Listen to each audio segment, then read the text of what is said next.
Welcome back. News 24 published who they think is the man behind the infamous Man's Not Very Rude parody Twitter account. He's known for publishing a number of controversial allegations against many high-profile South Africans. His most published story has been allegations relating to soccer player Senzo Meyiwa's murder. He has accused Sello Chikotwala, Kelly Kumalo and others of being complicit in this much-publicized death. Other victims of his so-called Sunday exposés have been Basitsana Kumalo, former EWN editor Katie Kataporis, and many others. So how do characters like the individual behind the Man's Not Very Rude account manage to maintain anonymity for so long? To discuss this, I'm joined by Media Monitoring Africa's Sarah Findlay. And welcome, Sarah. Thanks so much for having me. And thank you very much. And my broadband's Jan Vermeulen, who's with me in the studio. And Jan, welcome. Thank you very much. Right. Well, you can explain this. You're an expert when it comes to putting these things together. Sure. How did news media go about putting the pieces together until they got to the individual behind the account? So the truth is that the individual slipped up. And so that's what you end up relying on, really, is you've got a hunch, and you can go back through the Twitter history. So in this case, the person behind the account tweeted out a live video stream, or rather he started a live video stream on a service affiliated to Twitter called Periscope, and accidentally flipped the camera around so that instead of broadcasting that way, it swapped to selfie mode and broadcasted his face. And so now you've got a face, and you go, okay, hang on a second. This is not who we thought it was going to be, and it certainly contradicts the information that this own person has put out about how this account is run. So then you start digging, and you go back through the Twitter history, and you see, oh no, this used to belong to the original account. There were actually two Twitter accounts involved here, and the one got suspended. And then the person behind this parody account moved it over to a different one. And so you connect those two pieces, and then you look through the history of the original account, and you see this used to have a different name. And you can link that name to various profiles online, Facebook accounts and so on. And so the trick becomes not necessarily finding out who the person is, because we already had quite a, after this, we had quite a strong hunch what was going on. Now you've got to get corroborating evidence. And that's where the real work began. The guys at News 24 had to link this person's face that was in this live video stream with photographs of this person that were linked to these other social media profiles. They were able to link some of the stuff that they'd published, some of the fake news stories, to posts that were made on Twitter and Facebook and so on. And so you slowly but surely just build up an overwhelming amount of evidence to go, this is the person. Because it turns out, based on the postings that this person made, that he's a Zambian national. And so from a conventional investigative perspective, you can't go to local police or go through local law enforcement channels, normal channels, to get at the identity of this person, because this person might not be residing in South Africa. And so you've got to just build up. The profile of Man's Not Advocate Beru suggests that he's a student in Pretoria. Right. Does it mean he's not based in South Africa? He may be a Zambian national, but based in South Africa. But based in South Africa, exactly. And so if you can get the necessary documentation together to get the University of Pretoria to release the identity of this person, to kind of figure out if they were ever there or if that was also a lie. Absolutely. But to build enough of a case, to gather enough evidence for something to proceed down that route, it took a lot of online sleuthing. But I see that many of the followers, and let me call them supporters as well, of this account are saying that News 24 is reporting on something that happened 2 years ago anyway. Right. That revelation was made then, that's one. And that number two, News 24 has got it all wrong because the account may be operated by several people. Right, so that's the statement that this person made, is that in fact this is not one person running the account, but many. But as I said, this overwhelming evidence that News 24 has gathered certainly suggests that that's a lie, that was a smokescreen to try and distract from what's really happening behind the scenes. And so, yes, the news media also don't have the luxury off of going off of one slip-up. It takes time to build up, as I said, the overwhelming amount of evidence that was necessary to really write the story, because stating in a news story with certainty, this is the person, that's dangerous. We have to follow up. We have to make sure that is the right person. So, once one revelation 2 years ago does not a story make. Well, Sarah, what is your view? I mean, why is this account of specific interest? Because I'm sure there are many other such accounts on Twitter anyway. Yes, of course. I think the big issue is around how big the following is. A lot of people get drawn into retweeting an account that looks like either a parody account or looks like it's sharing legitimate information when it's actually all disinformation. And I think the big issue that we are going to see in the lead up to elections is potentially a huge mushrooming of these fake accounts that purport to put forward real news and to discredit big entities like News 24. And I think that's a big issue that we'll face in the next couple of weeks and months. Especially from a South African context. But I think just to go back to what my colleague was saying about how in-depth these investigations are, I know Jean Leroux from News 24, he broke the big story about the author behind Mzansi Stories, which is a well-known dodgy news site and its affiliates. And he spent several months dedicated to unpacking this web and trying to find more information. And he dug really deep to try and figure out exactly who was behind it. And it takes months and months of dedicated work to reveal who these people are. And it's necessary to bring them down. But now, many followers of the account, for instance, have already started a hashtag hands-off advocate Barry Roux. It seems like he's very trusted and liked by a lot of people for dropping those Sunday files, after all. So what should the followers think now? I mean, watching this interview, what is it that they need to learn about such accounts? So I think one of the big issues is around digital and media literacy. So a lot of people who are on Twitter and on Facebook and who get information from WhatsApp believe everything that they see. So somebody posts a story and it confirms your own biases and your own prejudices, and so you believe it to be true, and so you share it and you follow the same types of people, and you get drawn into very much an echo chamber of information that you agree with. And I think one of the big risks that we face is that you believe everything that this one person says without verifying it. So if you were to take some of the statements that were made and some of these exposés that were issued and you put them against well-established news organizations, you'll see that they don't hold any muster or any credibility. And one of the big issues that we're fighting in the media sector at the moment is around media credibility, and that media and journalists are trained in fact-checking and trained in following up and trained in sourcing information. They don't just put out anything that they feel like it.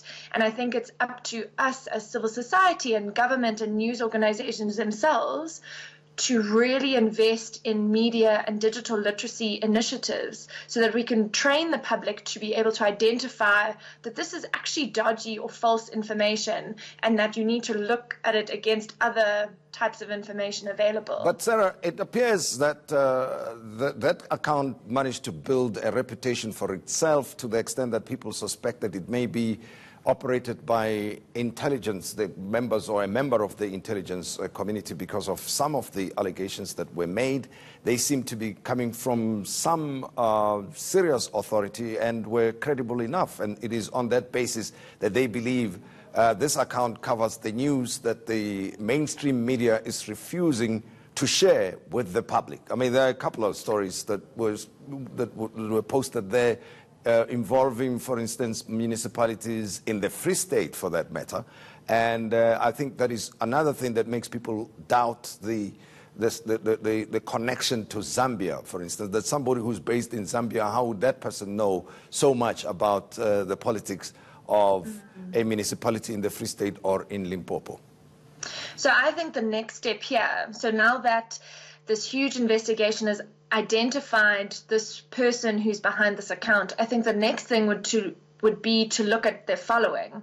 So we know that on different social media accounts, but primarily on Twitter, bot networks, paid for or just malicious, can make up a huge proportion of these fake accounts. So you can go and pay for 100,000 accounts to follow you, and they're not legitimate people. So it looks like, wow, this guy is credible. He has 200,000 followers, but actually 100,000 of those are paid for accounts based in India or Russia that are not real people. They're set up as puppets to look and to give authority and credibility to the account that they are following.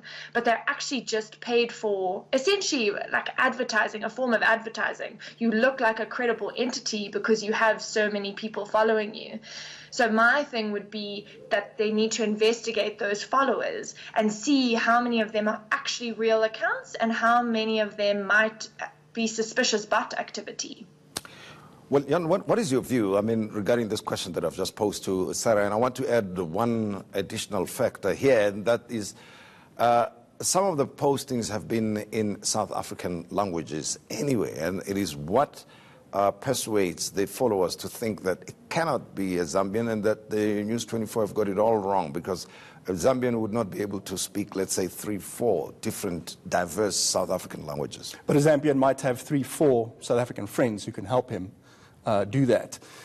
And definitely I agree with my colleague, bot activity is something that should be looked at. Before the last election, we saw a huge surge in bot activity and in fake news. And we see this kind of thing employed a lot in South African politics. We see the United States is in the headlines a lot, and the tech media is dominated by it. The Russian accusation of using Facebook advertising to spread propaganda to certain targeted groups of people and so on. But we've seen the exact same behavior in South Africa, exposed through the likes of Bell Pottinger's various campaigns to shore up the Guptas, or to distract the South African public from what the Guptas were doing in the country.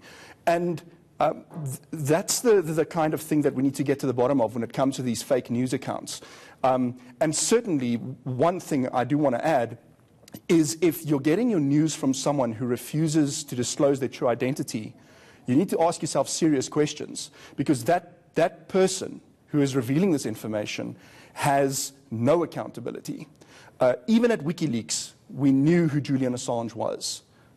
So certainly when it comes to these kinds of exposés, we need to know who it's coming from so that we can understand what the motivations might be. Right, let's talk to Homi in Johannesburg. Welcome.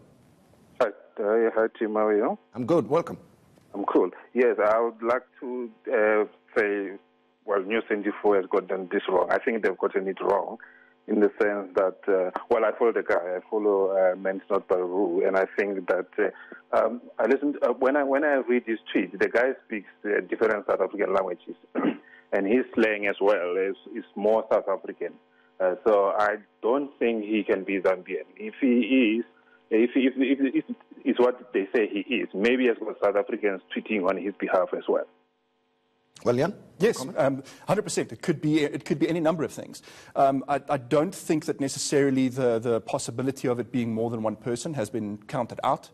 And as I said, it could very well just be one person with a bunch of good friends who are willing to help him either learn the languages or help him construct legitimate-looking sentences in our local languages to convince people about, or rather to mislead people about what his true identity might be. Sarah, let me come back to you. I mean, I want to look at the protocols of the use of social media, right? If there are any specific things that we should be mindful of. And I'm asking this because reputations of people were put on the line, some of those high-profile people that I mentioned. Do they have any recourse once the true owner of that parody account has now been established? What recourse do they have That is for the people who are victims of this on one side, and on the other side, for followers and users of Twitter specifically. So there are two main avenues. So I think there's a big misunderstanding that social media is a free-for-all. So Twitter have their own guidelines and their own community standards. And one of their main kind of characteristics or things that they look for in posts, the failure of, it's not really so much about accuracy, but if a tweet causes harm, they will review it and are more likely to have that taken down or to suspend the account for any period of time, sometimes permanently. In a South African context, there's definitely legal action that one can take. If you feel that you have been defamed, you can, once that person has been identified, then you can certainly take them to court. It's often a long and expensive process, and it's not always necessarily with the outcome that people want, but you can definitely take that course of action. And one of the big difficulties that we've seen is often these accounts are anonymous, or it's difficult to track them down to an exact person, as this investigation shows. And so there's often a lot of defamation. So even Adrian Basson, he launched a complaint against somebody who was posing as an EFF member who called for his death. And it's very difficult to know if that's the person's true identity. All right, let's hear from Sicelo, who's joining us from Port Elizabeth. Sicelo? Hello, Tim and the Tim. Welcome. Look, it's all very well that you guys are talking about this, but there's another side to it that I don't think that we have paid sufficient attention to. That side is South African media, traditional media, has now legitimized these anonymous voices, calling them Twitter and sharing every single little thing that they say, thereby creating what seems to be a legitimate voice. And then we get to establish that actually the so-called Twitter, these people could be anyone, anywhere in the world. How does that work? I just need a response from you guys there. All right, thanks very much. And Jan, what's your comment? Yeah, it's a very interesting point with regards to, you know, the chicken and the egg. Who created this this beast that now, you know, threatens to devour our discourse? Was it the traditional media, or was it is it the fact that this person has built up a reasonable following for themselves over time, exploiting the Oscar Pistorius trial to get that following in the beginning, and amassed enough followers to the point where they are comfortable referring to themselves as the CIC, Commander-in-Chief of Black Twitter? And so when you deal with someone with that level of influence as the media, you can't ignore it. And so it becomes, and the media has faced similar criticism with respect to Julius Malema and with Donald Trump, for that matter. You know, is that not, did we not create the problem that is Donald Trump? And I have to have an opinion here, I guess. I don't actually know, but I lean towards, I don't think so. I don't think the media created this problem. Right. These people built their own audience. Let's talk to John, former Sunday Times journalist in Cape Town. John. Hello, Tim. Yeah, welcome. Media 24 is now being painted as the very good guys, but they print lies every day in their newspapers, and these are adverts designed to rip off poor blacks. And I have written a piece on my blog about it, exactly that. The papers that tell lies every day. And they accept that these adverts for, you know, Dr. so-and-so who can enlarge your penis in 5 minutes and so on, they accept that they're not believable, but they're quite happy to carry on carrying them. Thanks, John. Albert of the Sunday Times, former journalist with the Sunday Times from Cape Town, I think, is talking about the inserts that you see on Sunday Sun and those types of newspapers that belong to the Media 24 group. Oh, right. But let's conclude this discussion. If there's anything that we can learn and should be aware of, we're talking about a specific account here, but it may apply to other situations as well. What is it that we need to understand? Right. So, firstly, it's actually relatively easy to remain anonymous online. I've seen some comments on Twitter regarding, there's no such thing as anonymity on the internet. There is, and if you're careful about it, you can stay anonymous for a very, very long time, as this account has shown, even though they've made terrible mistakes in terms of what we call operational security. It took a while to put the case together at the end of the day. But people need to be suspicious of people purporting to be sources of news who refuse to disclose their identity. And that applies online and offline. So regard anything that you hear or see or read with the due suspicion that it deserves. I think that's the main thrust of it. At this stage, and now going into election season, be very, very careful of fake news online. Let's end it right there. Thanks very much from My Broadband and Sarah Findlay of Media Monitoring Africa. Thank you again for having been with us on the program. That's our show for tonight. I'll be back with you tomorrow morning at 9 o'clock for the Modise Network, and news is next with Tony Ndoro. Good night to you.